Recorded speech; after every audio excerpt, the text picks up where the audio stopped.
प्रिय दोस्तों नमस्कार। आइए आज हम आपको स्कंद पुराण की कथा सुनाने जा रहा हूँ। ध्यान पूर्वक सुनिए। विवेकी पुरुष के लिए किसी से कुछ मांगना मृत्यु से अधिक दुखदायी होता है।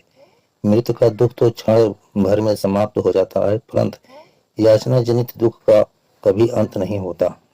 मैंने तो इस समय यह अनुभव किया कि मृत्यु मनुष्य जीवन रहकर याचना करने वाले की अपेक्षा श्रेष्ठ है, क्योंकि अब वो फिर दूसरे किसी के सामने हाथ नहीं फैला सकता। तृणा ही लघुता का कारण है। आदि में दुख है, मध्य में दुख है तथा अंत में भी दुख दारुण प्राप्त होता है। दुखों की यह परंपरा समस्त प्राणियों को स्वभावतः प्राण प्राप्त होती है। क्षुधा को सब रोगों से महान रोग माना गया है। वो अन्न रूपी औषधि का लेप करने से कुछ क्षणों के लिए शांत हो जाती है। क्षुधा रूपी व्यक्ति की तीव्र वेदना संपूर्ण बल का उच्छेद करने वाली है। जैसे अन्य रोगों से लोग मरते हैं, उसी प्रकार दुधा से पीड़ित होने पर भी मनुष्य की मृत्यु हो जाती है। यदि कहें धन धान्य संपन्न राजा सुखी होंगे, तो यह भी ठीक नहीं।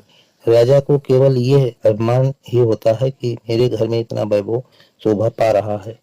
वास्तव में तो उसका सारा आभरण भार रूप है, समस्त आलेपन द्रव्य माल मात्र है, संपूर्ण संगीत राग प्रलाप मात्र है तथा नृत्य आदि भी पागलों की सी चेष्टा है। विचार दृष्टि से देखने पर इन राजभोगों के द्वारा राजाओं को सुख कहाँ मिलता है, क्योंकि वह लोग तो एक दूसरे को जीतने के लिए सदा ही चिंतित रहते हैं। प्राय राजलक्ष्मी के मध्य से उत्पन्न होने के कारण नहुस आदि महाराज स्वर्ग का साम्राज्य पाकर भी वहां से नीचे गिर गए। राजलक्ष्मी अथवा धन ईश्वर से भला कौन सुख पाता है। मनुष्य स्वर्ग लोक में जो पुण्य फल भोगते हैं, वो अपने मूल धन को गंवाकर ही भोगते हैं, क्योंकि वहां वह दूसरा नवीन कर्म नहीं कर सकते। यही स्वर्ग में अत्यंत भयंकर दोष है। जैसे वृक्ष की जड़ काट देने पर वह विवश होकर पृथ्वी पर गिर पड़ता है, उसी प्रकार पुण्य रूपी मूल का क्षय हो जाने पर स्वर्गवासी जीव पुनः पृथ्वी पर गिर पड़ते हैं। इस तरह विचार पूर्वक देखा जाए तो स्वर्ग में भी देवताओं को कोई सुख नहीं है। नरक में गए हुए पापी जीवों का दुख तो प्रसिद्ध ही है, उनका क्या वर्णन किया जाए। यथावत यौन में पड़े हुए जीवों को भी बहुत दुख भोगने पड़ते हैं। दावानल से जलना, पाला पड़ने से गलना, धूप और हवा से सूखना, कुल्हाड़ी से काटा जाना, उनके वक्षलों छिलकों का उतारना जाना, प्रचंड आंधी के वेग से पत्तों, डालियों और फलों का गिराया जाना तथा हाथियों और अन्य जंगली जंतुओं द्वारा कुचला जाना आदि उनके लिए महान दुख है। सर्पों और बिच्छुओं को प्यास और भूख का कष्ट रहता है, उन्हें क्रोध का भी दारुण दुख सहन करना पड़ता है। संसार में प्रायः दुष्ट सांप बिच्छुओं को मारा जाता है, उन्हें जाल में फंसाकर बंद रखा जाता है। माता जी, इस प्रकार उस यौन में जीवों को बार बार कष्ट उठाना पड़ता है।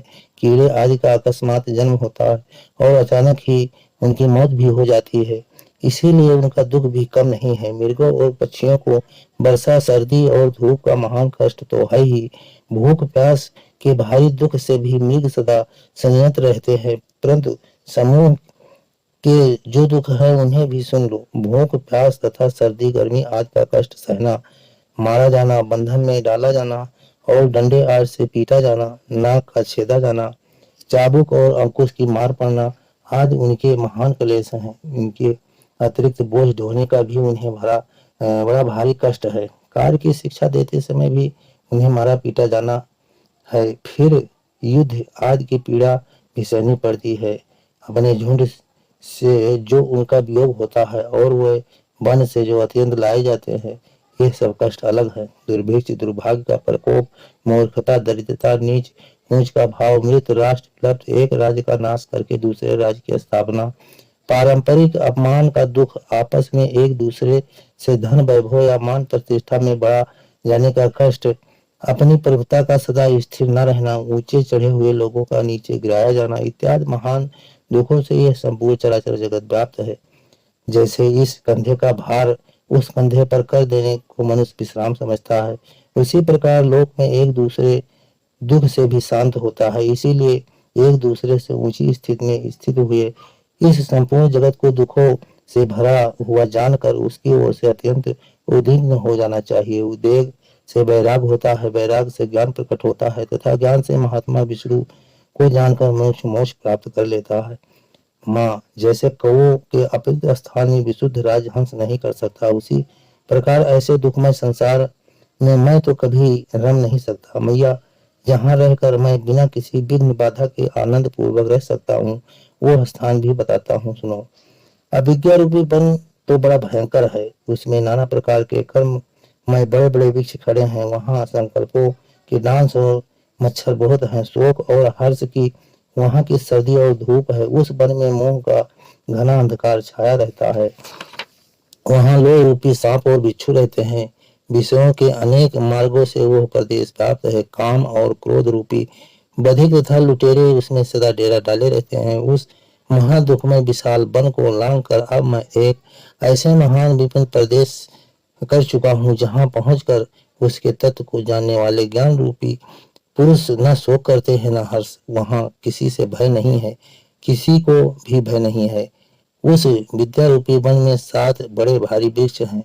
वहाँ 7 ही पर्वत हैं, जिन्होंने तीनों लोकों को धारण कर रखा है। 7 ही हृदय कुंड है और 7 ही नदियां हैं, जो सदा ब्रह्म रूप जल भाया करती हैं। तेज, अभयदान, अद्रोह, कौशल, दक्षता, असफलता, अक्रोध और प्रिय वचन बोलना, ये ही 7 पर्वत उस विद्यमान मन में स्थित हैं। दृढ़ निश्चय, सबके साथ समता, मन और इंद्रियों का संयम, गुण संचय, ममता का अभाव, तपस्या तथा संतोष, ये 7 हृदय है। भगवान के गुणों का विशेष ज्ञान होने से जो उनके प्रति भक्त होती है, वो विद्यावन की पहली नदी है। वैराग दूसरी, ममता का त्याग तीसरी, भगवत धारा धन चौथी, भगवत दर्पण पांचवी, ब्रह्म कर बोध छठी तथा सिद्ध 7वीं नदी है। ये ही 7 नदियां वहां स्थित बताई गई हैं। वैकुंठ धाम के निकट इन 7 नदियों का संगम होता है। जो आत्म तृप्त, शांत तथा जितेंद्रिय होते हैं, वही महात्मा उस मार्ग से पर ब्रह्म को प्राप्त होते हैं। कोई श्रेष्ठ ज्ञानी जन उन वृक्षों को प्राप्त करते हैं और पर्वतों को, कोई हृदयों को तथा कोई उन 7 सरिताओं को ही प्राप्त होते हैं।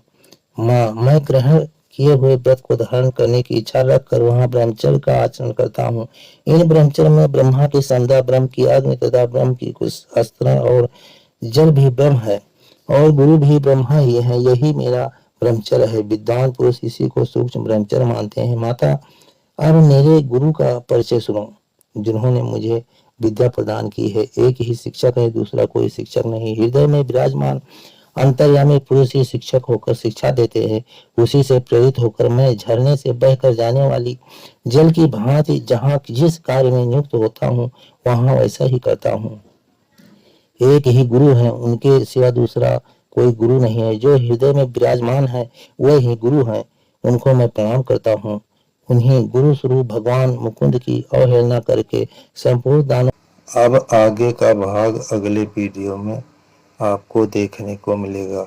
आप हमारे YouTube चैनल पर नए हैं तो चैनल को सब्सक्राइब कर लेना तथा वीडियो को लाइक कर देना और अपने मित्रजनों को भी शेयर कर देना।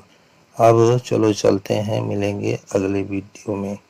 धन्यवाद। जय हिंद, जय भारत। नमो।